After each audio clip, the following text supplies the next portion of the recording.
Let me introduce ourselves. I'm Uli Lindner. I'm the publishing director of Uhrwerk Verlag, Clockwork Publishing. That's Jason Durall, our line editor for Dark Conspiracy, and Sascha, one of our rules guys for Dark Conspiracy, obviously. And we are going to tell you some stuff about the 4th edition of the Dark Conspiracy game, which we are publishing in a couple of months. It'll be an English language game. At first we'll probably do, or most likely do, a German translation at a later point. But since our line developers native English speaking and can't really speak any German. I can speak a little, but yeah, not much. No. We're gonna do all of this in English, obviously. Okay, thank you. Although if you want to jump in and explain some stuff, totally fine. All right. So I'm Jason Durall, as introduced so well. I'm the line editor for the Dark Conspiracy game. I am from the United States. I live in Berlin. I've been there 4.5 years, and unfortunately the fact I live in Berlin means that my German is not very good because I live in Prenzlauer Berg and it's all just British people. And, I've been working in pen and paper RPGs for about 25, 28 years. I wrote the basic role-playing book for Chaosium, and I've worked on games like Amber, Serenity, Judge Dredd, 2 different Conan games, Lord of the Rings, and more than I can remember at this time. From about 2 years ago, I went full-time with RPG writing. I left the crazy world of computer game development. I was the lead designer on Drakensong Online, and I left that to do the much cooler pen and paper game industry so I could work with people. Much cooler, much less paying. Actually, I'm doing pretty well. And it's actually not bad. But I quite enjoy it, even though, because I work with an international team, I never sleep. I'm constantly dealing with people all over the world. But that's pretty cool.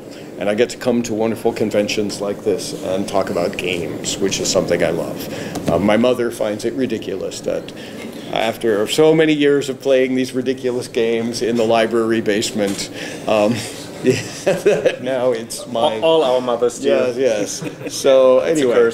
So about a year and a half ago, we started talking about this, and we really kicked it into gear just about a year ago. And right now, we're working on the game. I would like to let Sascha introduce himself, and then we'll talk about where the game is at.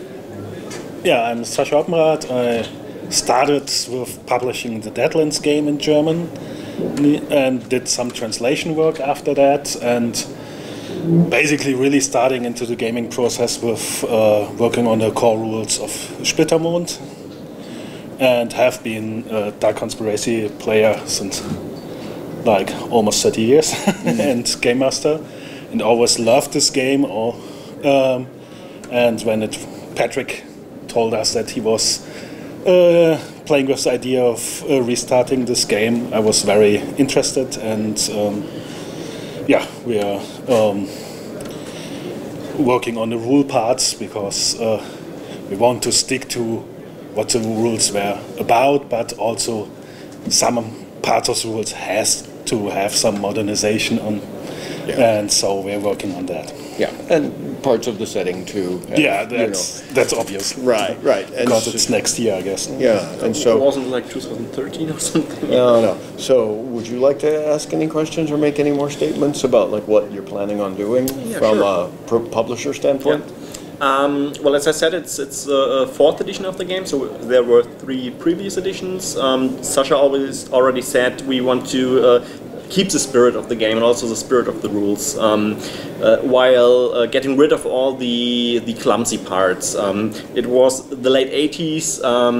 People tended to just do too much rules for stuff that's not very much the basic core of the game. It's Sascha will probably give some examples of the stuff we're getting rid of later on. You don't need higher mathematics to do explosions or something like that. There were some rules that you had to do square roots of stuff to get the results, and that's just something that tends to drain the fun out of gaming for at least many people, not all, I guess.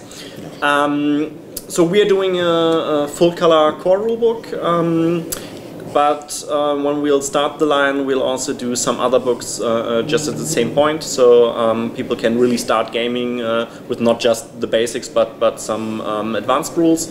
That's for a paranormal source book. It's a creature source book. The unnatural. The unnatural, yeah. And it's a basically critter source book. That was called the... I don't know. I can't remember the names. No, that's the unnatural book. Oh, there's the gear book. Gear, yeah. Yeah, there's a gear book. The armory. Obviously. What's that?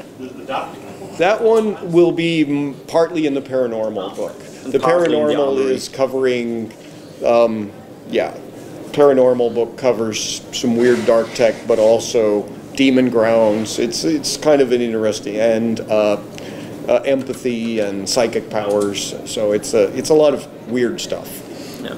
We're also gonna do some gimmicks like Game Master screen. We'll do 3 card sets. One is for the armory, for the gear source book, just gear cards, so you can have the stuff that your character's using. One is the unnatural card deck for the critters that the GM obviously can use. And the third one is a rumor card deck that the GM can use whenever people are like, okay, I'm gonna try to find out what the rumors are, where's the conspiracy here. You can just sometimes draw cards and have like, okay, here this and this group, and they are trying to do this, and their allies are those, and their foes are those. So you can basically lay out a small adventure with those cards. Yeah, the idea that I think we talked about a little bit was that there would be rumors on one side of it, and then you flip it over and it has different options for what's actually happening. Mm-hmm. So the game master can, even if a player looks at the back, they don't know exactly what's happening. And so then there's an adventure book. Yeah.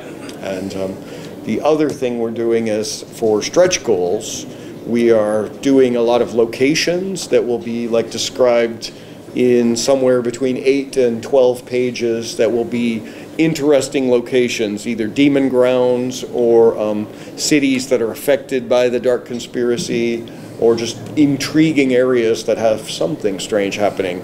And so the idea is that eventually this will be collected into a book of its own. Yeah, and not only locations, but also stuff like organizations or certain subsets of the Dark Ones.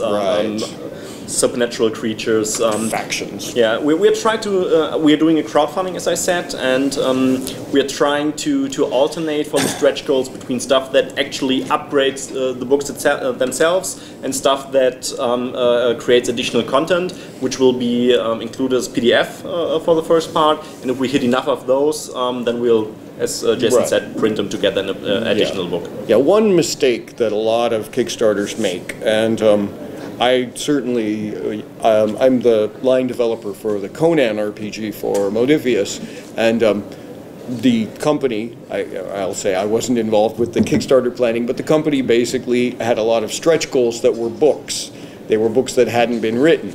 And so that creates a problem often when you're doing a Kickstarter for stretch goals that haven't been written, is that when the stretch goal kicks off, then suddenly you're like, oh God, now we have to write a book, but we first have to make the first books and the second book and the third book, and so you end up with books that are, you're not even starting writing them until a year after the Kickstarter ends, and then people get angry. They want their books, they want their things, and so for our plan is that all of the stretch goals are going to be very small, very distinct things that can be achieved very quickly at the same time as development on the core rules and the core books. So we're trying to avoid the idea of a Kickstarter that drags out forever and gets everybody angry, which is never a good thing. Yeah, because when the fans tend to get angry, of course, we creators get frustrated because we also want the stuff to be finished. So we just thought, let's learn from other people's mistakes and don't do them ourselves. Yeah, I mean, should I explain Kickstarter funding?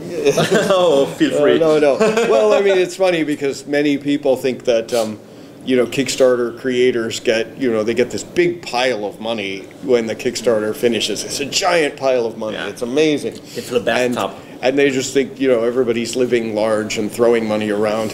And what happens is ultimately when the Kickstarter ends, you have this much money.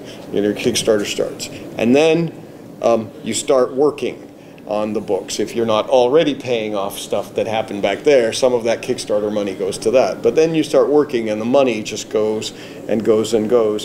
And if you're lucky, the game is finished before the money runs out. And I mean, that's a badly managed Kickstarter, but that's how many of them do it. And so your goal is to get done as quickly as possible so you still have some of this money still in the bank and you can keep paying your employees and keeping the lights on and everybody can eat food and you can pay your printers and whatnot. So the goal with this game and our handling of the Kickstarter is to very quickly make sure that we can accomplish this and all of the products in a very quick amount of time and get that stuff to the fans. So. We actually planned to start this project 2 or 3 weeks ago, but hit the problem that Feder und Schwert was doing a Kickstarter at the same time for Roll Inclusive, and while Feder und Schwert and Uhrwerk are completely separate legal entities, they are different companies.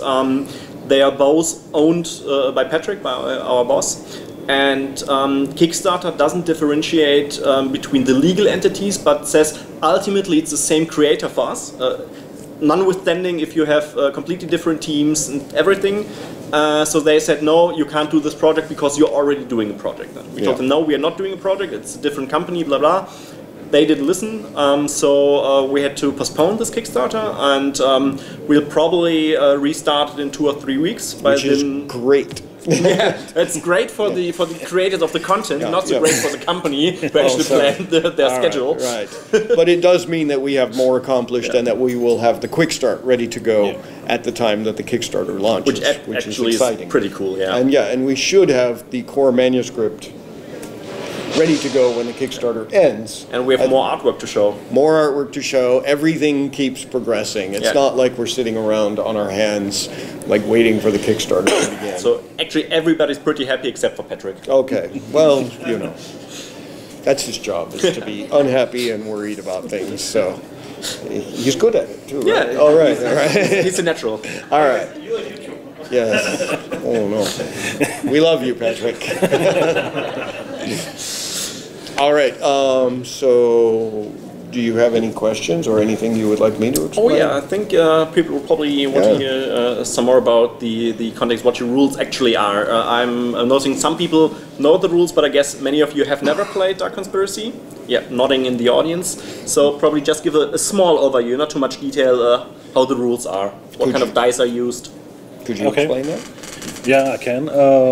Okay, basically it's somewhat, the base of the game is simple. You just have an attribute value and a skill value, add them together and basically use a d20 and roll under your value. And there are difficulty numbers that modify this, and so the base is very simple. You have a lot of tactical options because I think a difference to other horror-based games is it's more action-orientated, so you can actually do stuff and harm creatures. The whole point of it, yeah. Right. And so the action game, they started with a lot of war games, so that's still in the core of the system. So you have combats, and those have to be tactical interesting, so you have a lot of options to do this, but not too much options, and especially not too much weight on how to calculate stuff, so it should be easy to go, but leaves you... also we are working on, they had some problems with this in the past, balancing that it's dangerous, but also you can do action and not be worried that your character will die every other game. So we're working on that. Yeah. Tests in career build system, so you start with your basic education and go to different parts of your life path of your character, so this also gives you a bit of a background, how your character is developed, and this will give you skills and contacts and maybe equipment. And so how did you manage to not force players to do military careers if they want to be the good one? Because that was one of the problems with the old games. yes. We always, Sascha and I always played military. Yeah. Well, the way that the in the former times. yeah the original rules, of course, were derived from, what was it, Twilight 2000 and Traveler, this combination where all the characters were military characters, and so unfortunately non-military characters were terrible choices. But so what steps did you take to help balance? The major step was to change the initiative order, because the original system has a really heavy feature on military characters, so a military character might act 3 times before the other character in the group does anything, and so you have to have some military training. Yes, we basically... So it's...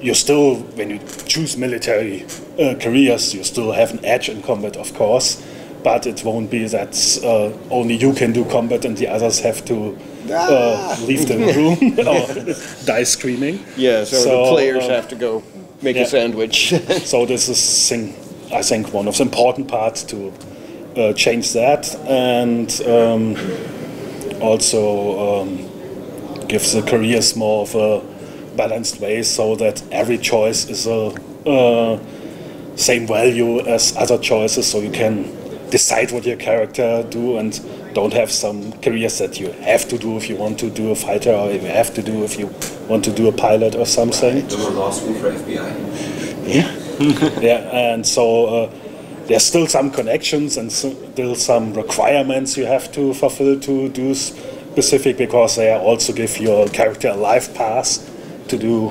to take a story how he's got there where he is. We will, I think, include a way to start a character who has not that much or no contact at all with the supernatural. There are things happening with Demon Ground, so you don't be totally in the dark, but you don't have an encounter with something strange or supernatural, and so your first adventure will be this contact.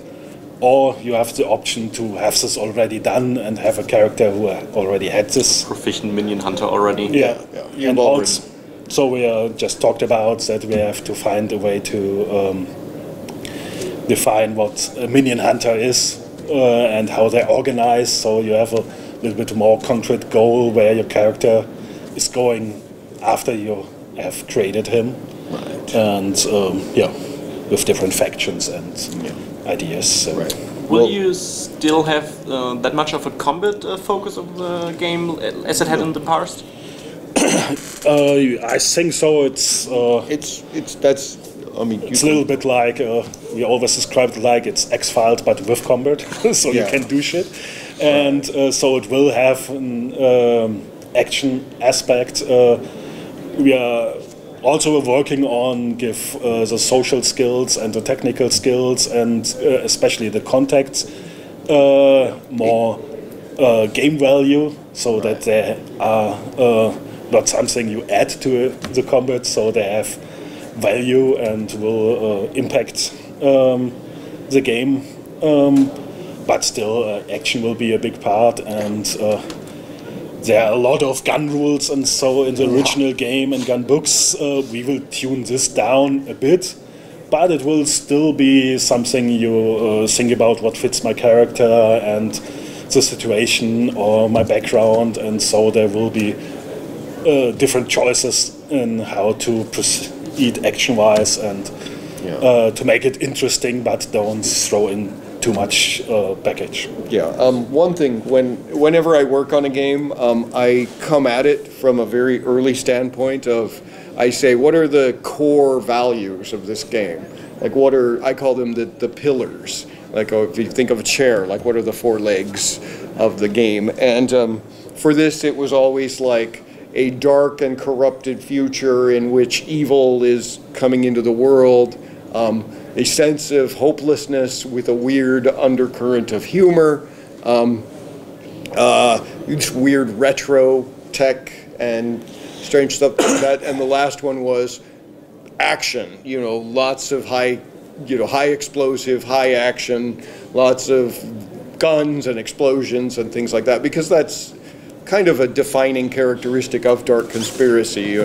Sometimes you look at a game and you think, what is this game about, or what did the designers think was important about this game? And you look here and it's pages upon pages of like gun stats and gun stats and more gun stats and more gun stats and more gun stats. So after about and then some bazookas. Yeah, and a horse and a bicycle. Remember, the spirit was that you have also the infantry weapons of the world issue of Twilight. Right. Use it for that. Yeah, and so, but the idea is we recognize that that's part of the legacy and the tradition of this game, and to like throw that out would be to be making a completely different game. So there will be gun porn. There's going to be gun porn. There's an equipment card deck. Yeah, of course. What do you need besides a miracle? Yeah.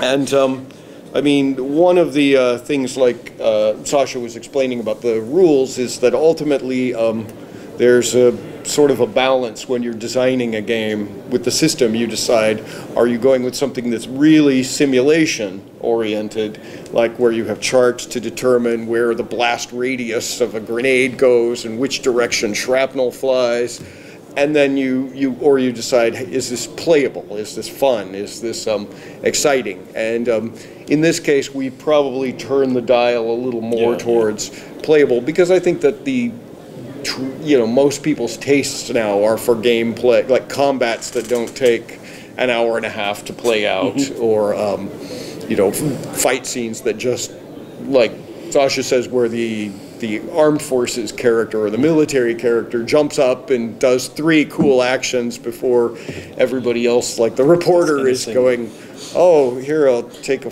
shot with my I'll take a picture. So yeah.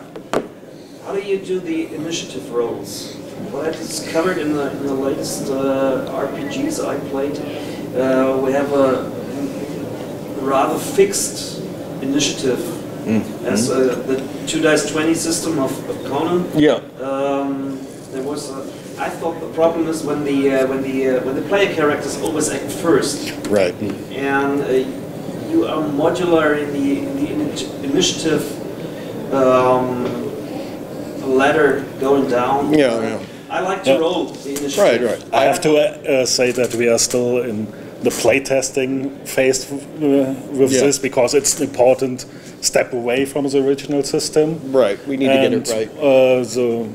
The steps that we are at right now is, in the original system you had a combat round. It was in 5 phases, but with the military character taking all phases and the others didn't. Yes. And the idea right now is about roll for initiative. The military character still will get an edge on this, but they'll get a bonus to their initiative. But and you will have 5 combat phases, but everyone will act in every phase. So you roll for initiative, but not every round, because in a firefight this might be quite tiresome. And so we will make an initiative roll and then go for 5 rounds, where everyone takes his actions, and then there will be another roll made, so you have some variation in the initiative order, but you also can use effects that go about more than one action sequence. You can take actions that will change that. Yeah. And I mean, a lot of games now have gone kind of crazy with initiative systems. I think it's, I'm a geek and I follow a lot of these, and so it's fascinating to me, if we can take a little tangent here, to have games like Doctor Who, where you have talkers go first, action happens second, then violence happens, or movement is next, and then I think violence is last, because that's the values of Doctor Who. Or you have Star Wars, where basically you sort of decide, okay, who goes in what order, and everybody decides. Conan is the same way, with the Game Master spending Doom to have monsters or enemies go first before the player characters. And this, we're back to having a bit of a random encounter that's modified, or random initiative modified by the character. Call of Cthulhu, that's straight out dexterity order, and RuneQuest is strike ranks, which is all completely non-random. I think it should pay out if you have a quick character. And it should pay out if you have not a small character. Maybe this advantage too. Those will be present in, or they are present in the rules now. Yeah, you can be, if you're a quick character, you will act before other people generally. But not 3 times. Right. That's okay. Well, Yeah, some of that is just what's fun. I mean, is it fun if, he goes 3 times while you're, sitting there watching? I guess it's fun for him. So. Yeah, it's fun for him. It's fun Not for so much. Yeah. Sure. One fun factor in former times was investigation. Investigation, the dark ones. So you need contacts and skills. Yes. And that was, with the rules, sometimes a problem in former times. So could you say a few words about it? Characters are probably a little more competent now than they have been in the past, and will include, or we are including, rules for adjusting that for a game master that wants to have or a referee, I should say, who wants to have more experienced adventurers, or minion hunters, I have so many different names, more advanced minion hunters. They can give them additional skill points so that they're better at the investigation. And we're also talking about, and writing about ways that contacts can become much more useful and much more in-depth, like to the point where your contacts might affect things that happen between sessions even. There's a whole section on in-between investigations to where it might be that you have to, like if you have, and this is some stuff Sasha and I were just talking about earlier today, the notion of maybe you have a really great investigation and you bring down a corporation, or you harm a corporation that's dealing with the minions for personal gain, and it might be that in the in-between time, the corporation strikes back, and suddenly you find there are police at your door, or you're getting audited by the government, or you pick up your phone and it's clicking and you realize I'm being wiretapped. And so there's a way to increase both the paranoia of to give you a feeling of a conspiracy, but at the same time you might use your contacts to try to, like, I'm going to talk to my friend at the police department and see if he can deal with this problem and erase my criminal record, maybe. And so we'll be dealing a lot more with how contacts can come into play and really making them a valuable part of the game. I think that's great. Yeah. Our former minion hunters were like the Navy SEALs. One contact. Right, and no, we want to have things like you might even burn a contact. You might rely on a contact too much. And then suddenly they're like, I lost my job. I can't help you anymore. I don't know you. Like, Never call me again. Never, erase this number. So you want to balance between your actions have consequences and they might be followed and your paranoia is justified, but also you have to continue play and you want to do 3 more adventures or 4. Yeah. So you have to have means to slow down the tension and not be that much under scrutiny from the corporations or other players. And ultimately, too, we talked very early about the idea that now we'd like to have this sort of a feeling of, like, the Game Master has advice on how to make a big campaign of this. Now, it's clear that when the game begins, the minions and the Dark Ones are present. They are active in the world. They are doing terrible things. They have integrated themselves into human society, and they are, ruining everything, basically. But we wanted to have the notion that as you begin fighting back, they're going to start hitting you back too, and that's where you end up with this epic rise in violence and consequences and action and tension.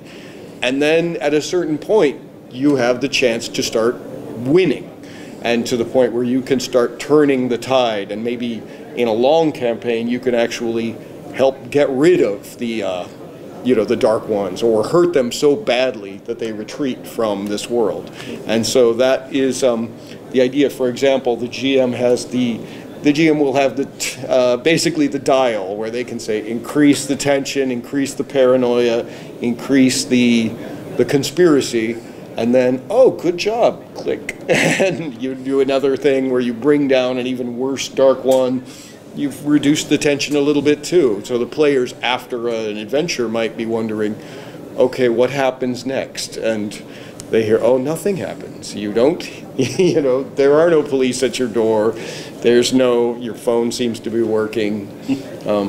Good luck with that. And so the idea would be that the players can actually eventually make a difference and save the world from the Dark Ones. The world is actually a good point, because in the old game it was pretty much centered on the US. Yeah. And especially on the Midwestern, where the most demon grounds were. So how will you go about with this in the new edition? The new edition, we do have the US as a major location, but we're also shifting we're covering Europe in the core book, and there are some bits about China, we've got a little bit about Russia, and I think one of the areas, we're talking about Mexico City as a demon ground location, and Hong Kong. And so the map of the world shows a lot of global hotspots. We want to make this a broader game. The initial game will be mostly focused around America and Europe, and like North America, so you can do Canada as well, and maybe Mexico. And Europe, there's Berlin is developed as a setting that will be fully fleshed out, or it's written already. And the idea will be that as we expand, we'll cover more areas so that you can run campaigns set in those areas. I think in the old book, the dark future starts in about next year. Yeah. So you say something about the timeline? Right. We've moved the timeline forward a little bit, but we're also kind of shifting it up a little bit. We've a lot of the more sort of goofy aspects of the retro future timeline we've sort of either pushed further away or we've eliminated. Like, it's clear that we don't have robots working in the fields and servant robots and civilian-owned, well, we now have civilian-owned spaceships, so we've got that. But there are a lot of the really stranger high-tech things that were happening that, we're going to be covering. And then, the original game, there was no such thing as the internet and all that. And so we've sort of... Even if you're really poor, you usually are not expected to have a black and white TV from Mexico or something. So we have to have some modernization even there. Yeah, and that's another aspect of the setting is, like if we want to be really cynical, we can look at the fact that now people are sort of being completely swallowed by consumer goods, and we've integrated all of these things into our lives very deeply, like all of this personal information is stored in this little block of plastic and metal and glass, and that's wonderful for the conspiracy. And and it goes off, and I sign into the Wi-Fi here in the thing, and who knows who's looking at that, who can access it, who can see into my phone. Who knows if they can access my bank account? It might be listening now. And so we really want to emphasize the fact that this technology that people have, you have it, but it also comes at a terrible price. And that's why there are people who have gone around the corner and said, like, I don't carry a cell phone. Yes, there are phones, but why would I do that? And there's a lot more people with landlines and not trusting the high-tech stuff happening. Just people going off the grid and saying, I'm a mini hunter, I know what's out there, and I'll just try to go under the radar. Right, and there's a lot more emphasis on that and the notion that because there is this technology that is in the new books, like what does that mean? And all of this crazy biotechnology that's happening now, I mean, where does that come from? And what does that mean for the future? If we have the idea that there's a highly advanced evil society or a society out there of the Dark Ones that want to rule and rule over humankind and maybe destroy a lot of the earth in the process and make it something that they can live in.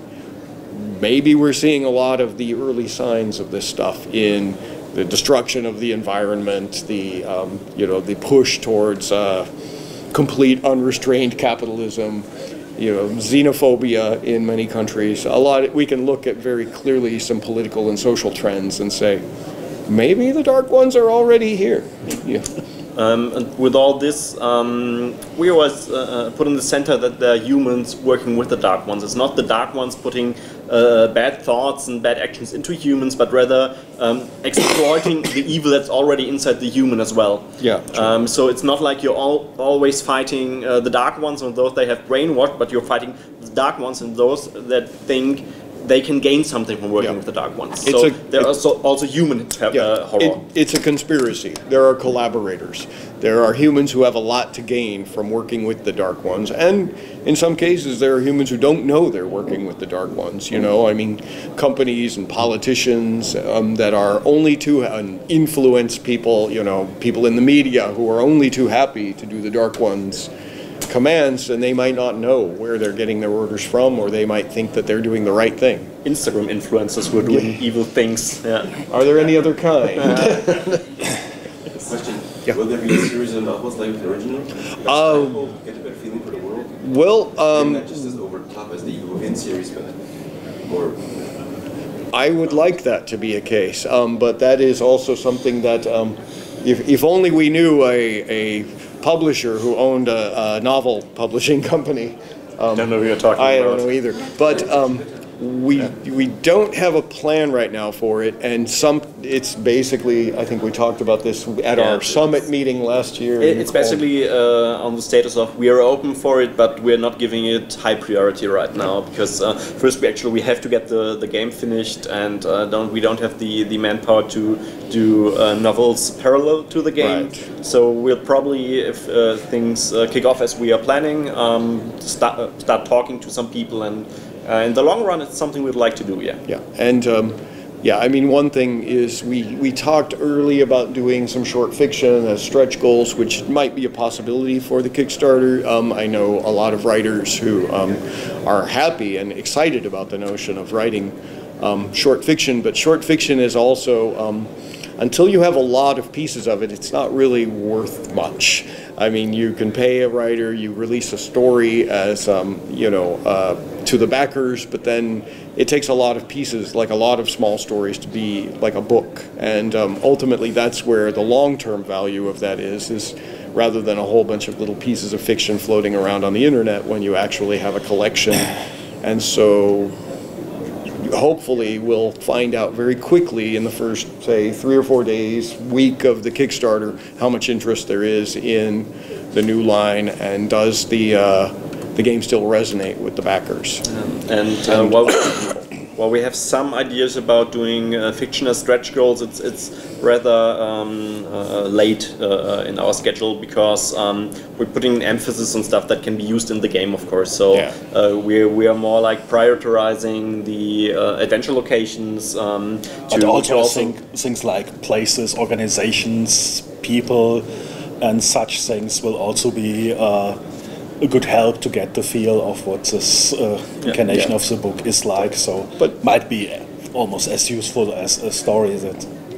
But I think ultimately it would be pretty cool to have another set of stories. I think that the Stackpole books were pretty over the top. Yes, and pretty. Most of those books back then were like for children were also way out there. Yeah. But I think that ultimately there is a place for this, and in gaming, there's not really. I can't think of very many other games that offer this interesting blend of future and high action. I mean, there's stuff like Monster of the Week, but that's more investigative and more short story driven rather. The World of Darkness is all about the monster as the character. Call of Cthulhu is all about the Cthulhu mythos, and the characters are not expected to live for very long, and be sane, right, or maintain sanity. And so the only game I can think of that it was even similar to this was Stalking the Night Fantastic, or it was sometimes called Bureau 13, and that game hasn't been in print for quite a long time. And so, yeah, and Chill maybe, but that's another game that's sort of in a legal question mark state right now. What's that? Space Gothic. Yeah, but it's kind of not as much near future, so it's also... Right. And I mean, I like to describe this game as basically, you know, for people that don't know it, I say if you take the setting of the movie version of Dredd, you know, the Judge Dredd movie, the one with Carl Urban pretty recently, and then you take the movie Annihilation with the weird stuff happening in the Florida Everglades and the investigators going in and finding weird and freaky stuff. I say, imagine those two exist in the same world. That's the stuff happening in the Everglade, the weird screensaver in the background in the sky. That's why people live in the cities, and that's what they're afraid of. With a lot of X-Files, you know, for flavor, or Fringe, or a bunch of, there's quite a lot of cool material that didn't exist when this game was being written. I don't know if Roadside Picnic or Stalker was out at that time. I'm not sure what the initial publication date, but that's also a nice influence, at least for me. I don't know. Are you influenced by it? You don't know? No, okay. no, I didn't. All right. No, it's very crazy Russian novel. So in the original game, the Dark Ones, they were like, there was so much put under this umbrella of the Dark Ones and so many different things. Right. Are you keeping all of those? Many. Yeah. Some things I don't think have aged well. Some of them I think look a little silly now, basically, because people's tastes in horror have changed. Like the kinds of things people find afraid are different, and you know, some of the creatures are. They were also because it was a very strange combination of the game is set in America, but for some reason there's evil Egyptian snake monsters or leprechauns, and so we're sort of tuning it back to the point where there's a lot more stuff that appeals to modern senses of horror, things that are strange and terrible and mutated forces that are you know, corruptions of things that exist in this world. And it might be that your brain sort of sees one of these creatures and thinks that must be some kind of a thing that looks like, that might be a werewolf, when it's something that might have hair and teeth and fangs, but it really doesn't look because any... the Dark Lords know about the mythology also and use this to make you afraid. But and also big part, I guess, will be that you can fight monsters straight ahead, but also will be a big part to investigate them, to find their weaknesses, to deal with them at all, or at least easier.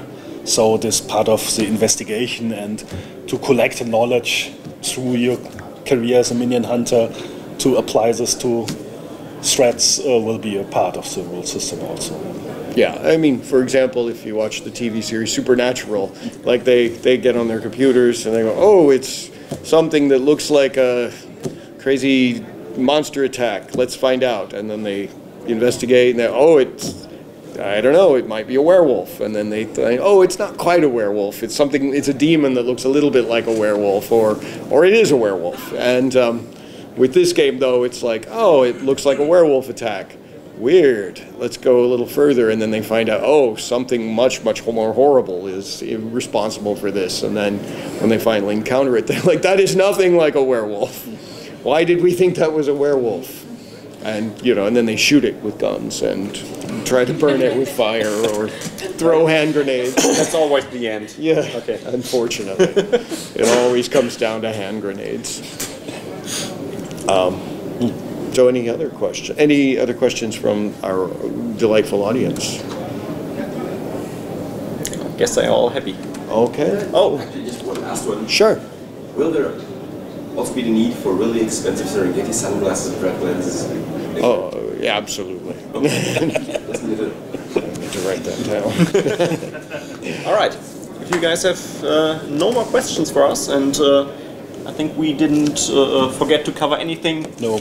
Then No. much time to say thanks for your patience with us. Yeah, and please, by all means, go to Facebook, sign up or click like on the Dark Conspiracy page, and if you want to find out more information about what's happening. And we we promise we'll get better about updating it with more information. And as the Kickstarter begins, that will be the best site for information about the game. And you going to be using your distribution or your communication channels and social media to do all that. I think in about a few weeks. Yeah, we'll try to restart it in 2 or 3 weeks, and we'll have to see how things progress then. Okay. Right, right. We are pretty much at the mercy of the dark ones at Kickstarter for this. So terrifying. The darkest of all. Yeah, it's, those corporate dark ones. It's always hard to deal with them. But you still need them. That's that trick. Yeah, of course. But you will describe the companies in the book. No, we will not say anything bad about Kickstarter in this book. We like Kickstarter, we want you to do our product. Kickstarter is great. We love you, Kickstarter. And Patrick. We love you, Patrick. Well, and we love you. Thank you. Yeah, thank you. Thank you for coming.